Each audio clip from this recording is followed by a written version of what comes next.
Só poderemos despertar quando corrigirmos muitas coisas na nossa própria máquina. Isso exige trabalho persistente, contínuo, durante muito tempo, sempre sobre essa mesma ideia de despertar. Não é uma mudança superficial, não é uma inspiração passageira, não é um momento bonito de emoção. É um processo prolongado, exigente, que começa quando compreendemos com seriedade o que significa realmente despertar. Alguém poderia perguntar, será que uma dor física muito forte distorce, confunde e deturpas as nossas ideias?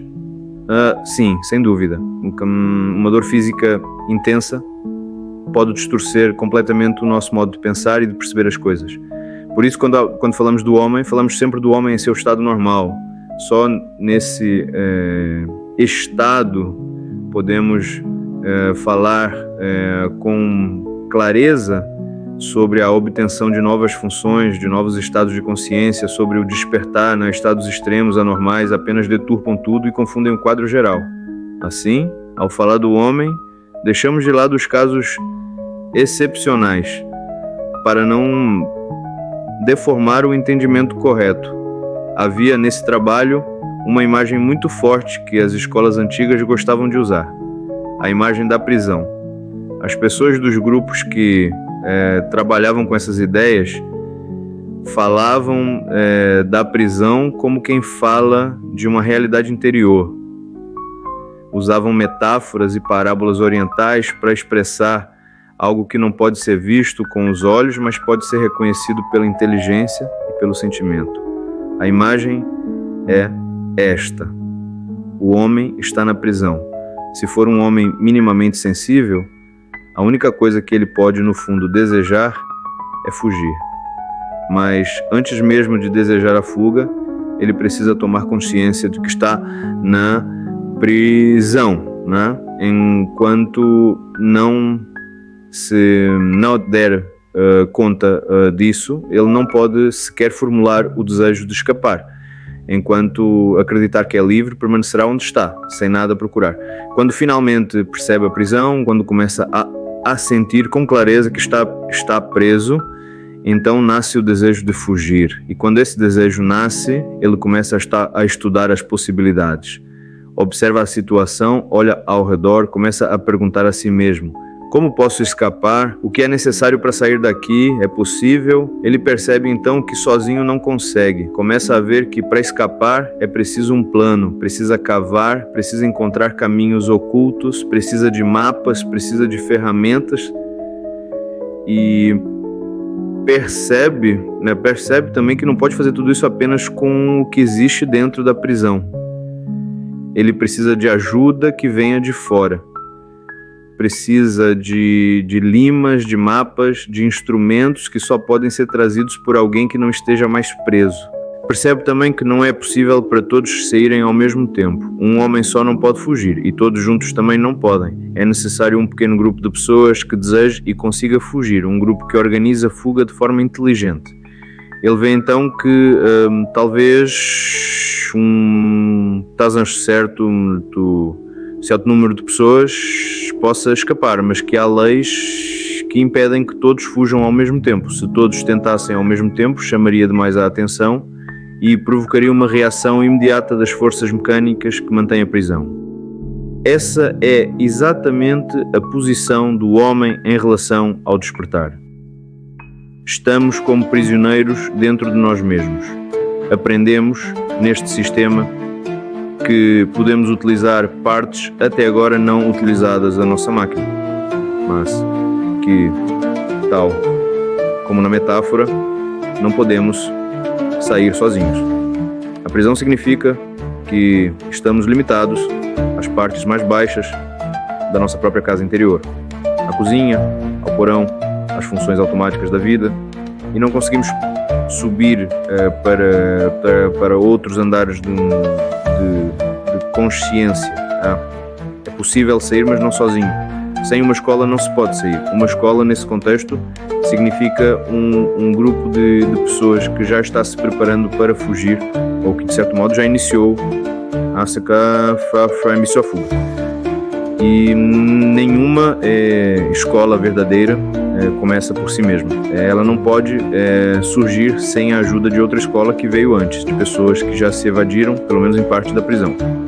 Dessa ajuda, recebemos certas ideias, um plano definido, um determinado conhecimento.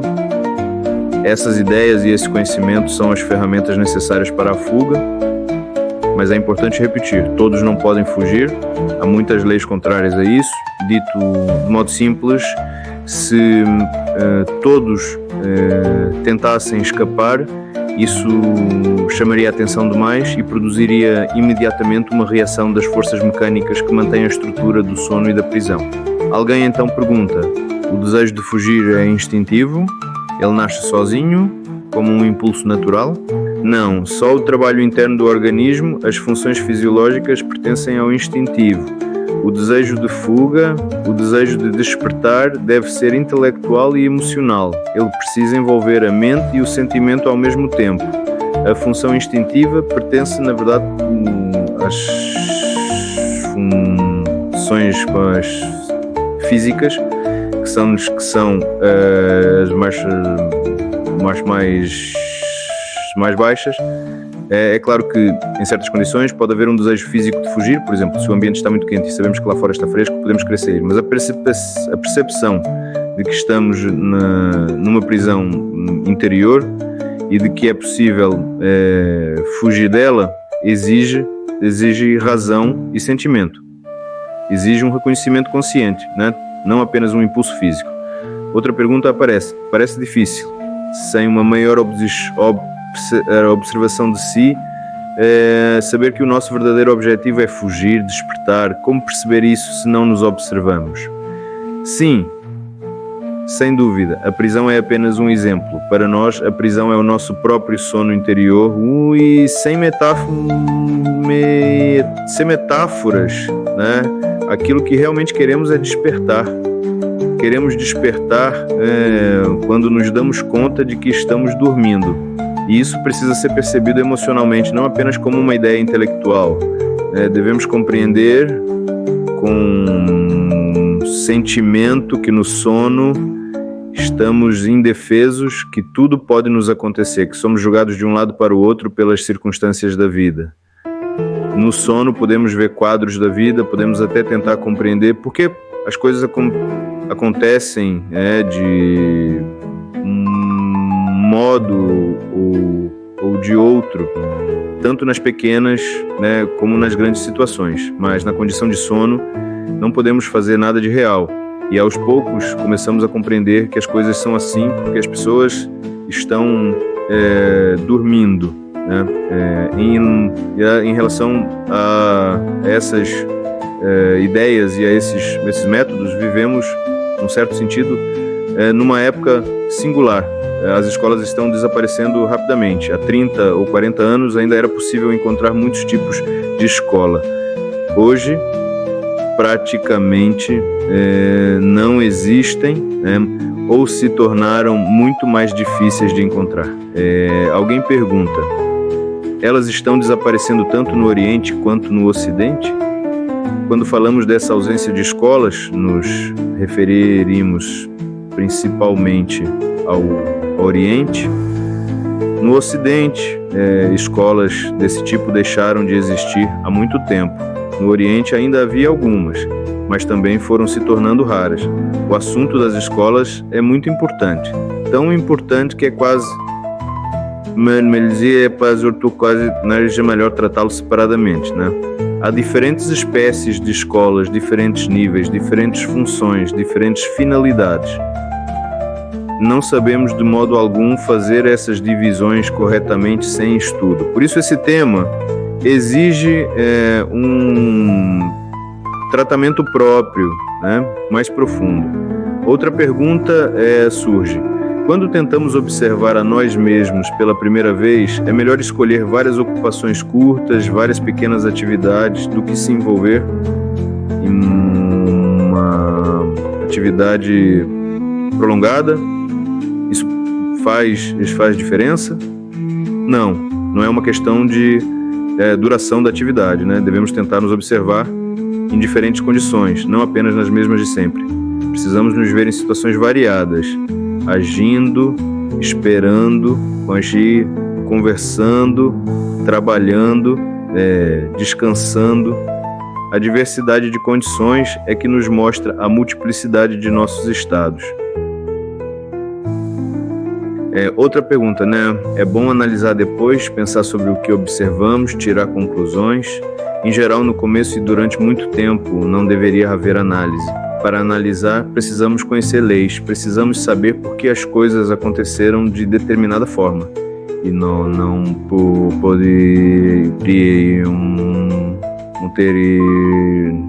ter acontecido de outra. Antes de conhecer essas leis, o melhor é não tentar analisar. Devemos simplesmente observar e tentar classificar mais ou menos o que vemos nas categorias de funções intelectual, emocional, instintiva e motora.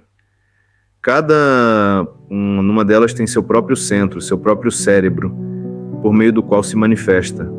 Essa classificação inicial já é um trabalho suficiente.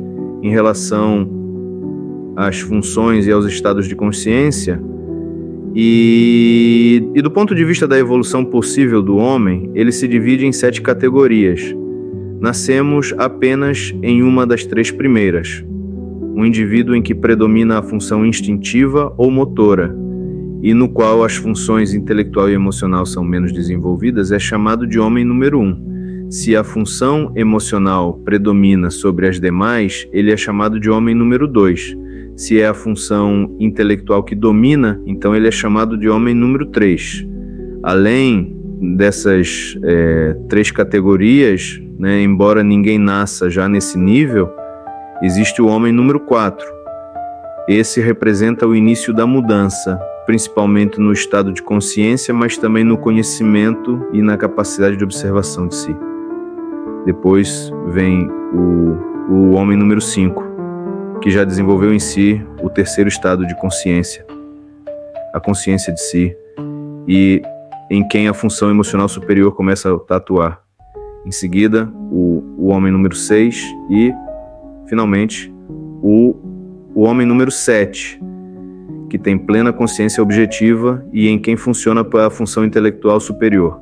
Alguém pergunta: como podemos reconhecer um homem superior a nós se não sabemos o que procurar?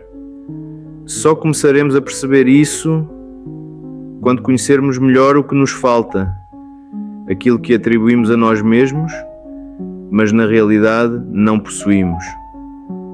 Quando tivermos uma noção mais clara do que é consciência, do que é unidade interior, do que é conhecimento real, poderemos começar a perceber algo dessas qualidades em outras pessoas. Mas mesmo assim, só poderemos distinguir realmente as pessoas de um nível superior pelo seu conhecimento. Se elas sabem algo que nós não sabemos, e se percebemos que ninguém mais sabe isso, e que esse conhecimento não poderia ter sido aprendido de nenhuma forma conhecida, isso pode servir como indicação. É útil pensar um pouco nas características dessas sete categorias e casas desde homem. Por exemplo, qual poderia ser a característica geral dos homens número 1, 2 e 3? Antes de tudo, o sono. Os homens número 1, 2 e 3, antes de começarem a se estudar em relação a algum sistema que lhes permita o estudo de si, passam praticamente toda a vida dormindo. Às vezes acordam por um momento, olham em torno, percebem algo e logo voltam a cair no sono. Essa é a primeira característica. A segunda é o fato de que, embora tenham muitos eus diferentes, alguns desses eus nem sequer se conhecem entre si. Um homem pode ter atitudes firmes, convicções categóricas, opiniões definidas e, ao mesmo tempo, convicções e opiniões contrárias, gostos e aversões completamente opostos. E esses eus não se conhecem mutuamente. Esta é uma das principais características dos homens número 1, 2 e 3. Estão profundamente divididos, mas não sabem disso e não podem saber, porque cada eu só conhece certos outros eus que encontra por associação. Outros eus permanecem totalmente desconhecidos. Os eus se dividem também de acordo com as funções. Há eus intelectuais, emocionais, instintivos e motores. Cada grupo conhece alguma coisa, mas não conhece nada além do seu próprio domínio. Assim, enquanto o homem não começa a se estudar com o conhecimento dessa divisão, nunca poderá chegar a uma compreensão justa de suas funções e reações. Esse sono e essa ausência de unidade criam uma outra característica muito importante: a mecanicidade completa. Nesse estado, o homem, seja número 1, 2 ou 3, é uma máquina controlada por influências externas. Ele não tem possibilidade real de existir a essas influências, de distingui-las umas das outras ou de se estudar separadamente delas. Ele se vê em constante movimento e tem a ilusão persistente de ser livre, de ir aonde quer, de se mover de acordo com sua vontade, não? De poder escolher entre a direita e a esquerda, mas isso não é verdade. Se ele se move para a direita, é porque naquele momento não podia se mover para a esquerda, pois a ideia de vontade é para ele completamente errada. Essa vontade não existe enquanto ele estiver cheio de muitos eus diferentes, que não se conhecem entre si. Ele terá apenas um número igual de vontades diferentes. Cada eu tem a sua própria vontade e não pode haver uma vontade única, mas o homem pode chegar a um estado em que adquire uma vontade real. Esse estado só é possível através do desenvolvimento da consciência. Esses são os princípios rudimentares deste sistema. Ao mesmo tempo, parte importante do sistema é consagrada à doutrina das leis gerais do universo. Não podemos compreender nem a nós mesmos sem conhecer algumas dessas leis fundamentais. O conhecimento científico comum não é suficiente, porque, assim como a psicologia ignorou pontos importantes, como a falta de lembrança de si, a ciência em geral esqueceu ou nunca conheceu certas leis fundamentais nas quais tudo se baseia. Segundo este sistema, todas as coisas no universo, grandes ou pequenas, em qualquer escala, estão baseadas em duas leis fundamentais, a lei de 3 e a lei de 7. A lei de 3, numa descrição breve, indica que 3 forças estão presentes em qualquer manifestação, fenômeno ou acontecimento. Essas forças são chamadas convencionalmente de positiva, negativa e neutralizadora, ou ativa, passiva e neutralizante, ou mais simplesmente primeira, segunda e terceira forças. Em tudo, essas 3 forças estão presentes. Em muitos casos, compreendemos a necessidade de 2 forças, ação e reação, mas em geral não estamos conscientes da terceira. Isso está ligado ao estado do nosso ser e da nossa consciência. Em outro estado de ser, estaríamos conscientes da terceira força, em muitos casos em que agora não a vemos. Às vezes encontramos exemplos da terceira força em estudos científicos comuns, por exemplo, na química ou na biologia, onde se torna evidente a necessidade de uma terceira força na criação de determinados fenômenos. Começamos com o estudo da psicologia, mas mais tarde falaremos mais profundamente sobre as 3 forças e encontraremos exemplos da sua interação. Por ora, é útil apenas estar preparado e se acostumar com a ideia da necessidade de estudá-las. A lei de 7 também precisa ser descrita, ainda que resumidamente. Ela indica que nenhum processo no universo se desenvolve sem interrupções. Para ilustrar essa ideia, imaginemos um certo período de atividade, no qual as vibrações estejam aumentando. Supomos que comecem com 1000 vibrações por segundo e cresçam até 2000 vibrações por segundo. Esse período é chamado de uma oitava. Essa lei foi aplicada à música, e o período foi dividido em 7 notas mais a repetição da primeira. A oitava, especialmente a oitava fundamental, é a representação de uma lei cósmica, né? Porque nesse processo há dois momentos em que as vibrações diminuem sua velocidade por si mesmas. As vibrações não se desenvolvem de forma uniforme. Na oitava musical, acho que isso aparece quase como uma falta de dois semitons, né? É por isso que se diz que ela representa uma lei cósmica, né?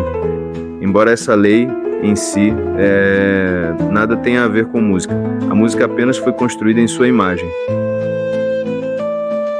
Da mesma forma, costumamos dizer que o homem tem consciência. Isso seria correto em relação aos homens número 5, 6 ou 7. E se fôssemos falar disso com precisão, poderíamos dizer que o homem número 4 começa realmente a ter consciência, em certo grau. Mas para uns todos os homens sonos número 1, 2 e 3, isso não é verdadeiro.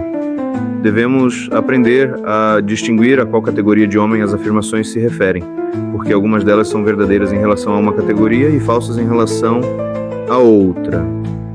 É muito importante compreender que o homem comum não pode fazer, porque essa compreensão desmonta uma ilusão profunda. Mesmo quando nos desapontamos com nós mesmos, ainda acreditamos que outras pessoas podem fazer. Não conseguimos aceitar completamente que as coisas aconteçam mecanicamente e que ninguém esteja realmente fazendo nada de forma consciente. É difícil, a princípio, ver isso em grande escala, mas com o tempo veremos isso em nós mesmos. Quando começarmos a nos observar e a tentar fazer coisas que normalmente não fazemos, por exemplo, tentar lembrar de nós mesmos, tentar estar conscientes de nós mesmos, logo veremos se podemos fazer algo ou não, né? E na maioria das vezes constataremos que não, né? Alguém pergunta se, como homens número 1, 2 e 3, não podemos fazer nada conosco, devemos invocar alguma intervenção exterior, algum tipo de ajuda especial para nos tornarmos conscientes? Não há uma intervenção exterior mágica que possamos invocar à vontade, porque somos mecânicos. Não podemos fazer nada de grande, mas há diferenças no grau de fazer, e a observação de si nos mostrará essas diferenças, né? Por exemplo, podemos mostrar resistência a certas coisas, podemos ter um impulso e ainda assim resistir a ele, né? Podemos continuar resistindo todos os dias. Nas coisas muito pequenas existe escolha. Então, embora não possamos fazer, né, no sentido profundo, já existem pequenas coisas que podemos fazer agora. Por exemplo, podemos tentar estar conscientes de nós mesmos. É claro que não podemos manter isso por muito tempo, mas podemos ao menos tentar. E é isso que importa. Observando essas nossas ações, veremos que, como princípio geral, embora os homens número 1, 2 e 3 não possam fazer grandes coisas, se tiverem interesse real em algo, se começarem a querer algo mais do que as coisas comuns, não permanecerão sempre no mesmo nível, né? Eles podem escolher momentos em que, num sentido muito rudimentar, começam a fazer. Outro problema importante é a ideia de bem e mal neste sistema, né? De modo geral, as opiniões das pessoas são muito confusas sobre esse assunto. É necessário estabelecer para nós mesmos como entender essa questão. Do ponto de vista do sistema, há apenas duas coisas que podem ser comparadas ou observadas no homem: a manifestação das leis mecânicas e a manifestação da consciência. Se quisermos encontrar exemplos do que chamamos de bem ou mal, veremos logo que aquilo a que chamamos mal é sempre mecânico. Jamais pode ser consciente. E aquilo que chamamos bem é sempre ligado à consciência. Jamais pode ser puramente mecânico. Leva tempo para descobrir a razão disso, porque em nossa mente as ideias de mecânico e consciente estão mis isto haverá dadas um taça nunca as organizamos corretamente. Esse é um ponto que devemos estudar com cuidado, assim, mais adiante, em relação ao bem e ao mal, teremos que compreender também a posição relativa da moral e da consciência. O que é moral? E o que é consciência? Podemos dizer, antes de tudo, que a moral não é constante. Ela varia em diferentes países, em diferentes séculos, em diferentes classes e níveis de educação. O que é moral em um lugar pode ser considerado imoral em outro. Em alguns povos, a vingança de sangue é considerada altamente moral.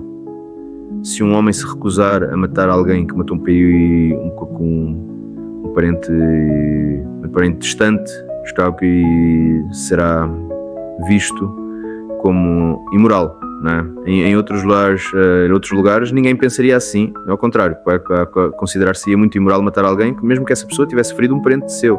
A moral muda com o tempo, com um lugar, com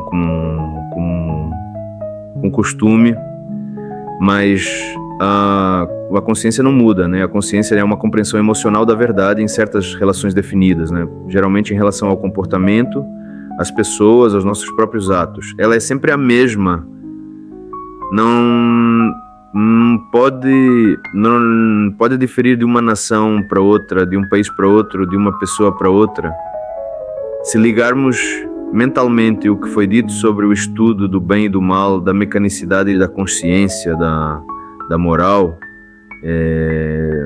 da moral, da consciência moral, podemos formular a pergunta: será possível o mal consciente? Essa pergunta exige estudo, exige observação, exige exemplos reais. Mas do ponto de vista deste sistema, há um princípio categórico. O mal consciente é impossível. O mal, para existir, precisa ser mecânico. A mecanicidade, por sua vez, precisa ser inconsciente. Alguém diz: a ideia de que o mal é sempre inconsciente é difícil de entender. Pode explicar um pouco mais? A resposta é: tentem primeiro encontrar por vocês mesmos exemplos daquilo que chamam de mal. Não por definição abstrata, mas por fatos concretos. Quando tiverem construído um conjunto de exemplos, perguntem: esses atos poderiam ser realmente conscientes? Podem as coisas mais ser feitas com plena consciência? Mais tarde veremos que tudo aquilo que chamamos de mal ou destrutivo acontece de forma mecânica. Não há necessidade de consciência para que o mal funcione. Ao contrário, a consciência tende a interrompê-lo. Foi dito também que estudaríamos as ideias deste sistema principalmente em relação à evolução do homem. E foi explicado que por evolução devemos entender um processo consciente e sustentado por esforços conscientes, contínuos e unidos. Não existe a evolução como às vezes é imaginada, como algo automático, não garantido, que acontece com todos com o tempo. A evolução, se for possível, só poderá ser consciente, e o início da evolução será sempre a evolução da consciência. Não pode haver evolução de outra coisa se a consciência permanecer no mesmo nível. Se a consciência começar a evoluir, outras coisas crescerão com ela. Se a consciência não se move, tudo permanece no mesmo lugar. Há diversas coisas importantes que precisamos compreender desde o início em relação à evolução. A primeira é que, da enorme quantidade de homens número 1, 2 e 3, apenas pouquíssimos podem se tornar homens número 4, 5, 6 ou 7, ou mesmo começar essa transformação. Precisamos compreender isso muito bem, porque se começarmos a pensar que todos podem evoluir, perderemos a noção das condições necessárias para o início desse processo, as mesmas condições descritas na imagem da fuga da prisão. Outra pergunta aparece: todas as categorias de homens têm a mesma possibilidade de desenvolvimento? Essa pergunta foi estudada em escolas muito importantes durante muito tempo. Depois de muitas experiências, chegou-se à conclusão de que não há diferença, né, do ponto de vista do desenvolvimento possível entre o branco, o amarelo, o negro, o pardo ou o vermelho. Em determinadas épocas, algumas raças predominaram, em outras épocas foram outras, mas essencialmente a possibilidade de desenvolvimento interior é a mesma. A esfinge, por exemplo, lembra a imagem de um negro, não de um europeu. Isso mostra que em outras eras, outras raças talvez tenham ocupado um papel central. Outra pergunta surge em relação ao que foi dito sobre o bem e o mal, e um seguidor deste sistema poderia participar de uma guerra. Isso seria problema dele. Não há proibições externas, não há regras rígidas sobre o que se pode ou não pode fazer no mundo exterior. Este sistema procura criar consciência e vontade. Nenhuma nem outra podem ser criadas pela obediência a restrições externas. Para que a vontade se desenvolva, é preciso liberdade interior. As coisas exteriores em si são o que menos importa. O que realmente importa é a guerra interior, o conflito entre a mecanicidade e o chamado da consciência. Alguém diz: há muitas ações que me parecem mais e que eu sou capaz de cometer. Não podemos tomar apenas a nós mesmos como medida, porque nesse caso só veríamos os males que já cometemos. É melhor considerar a ideia de forma geral.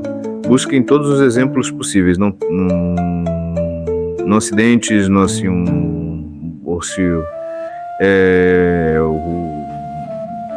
mecânicos, mas aquilo que podemos chamar de mal intencionado.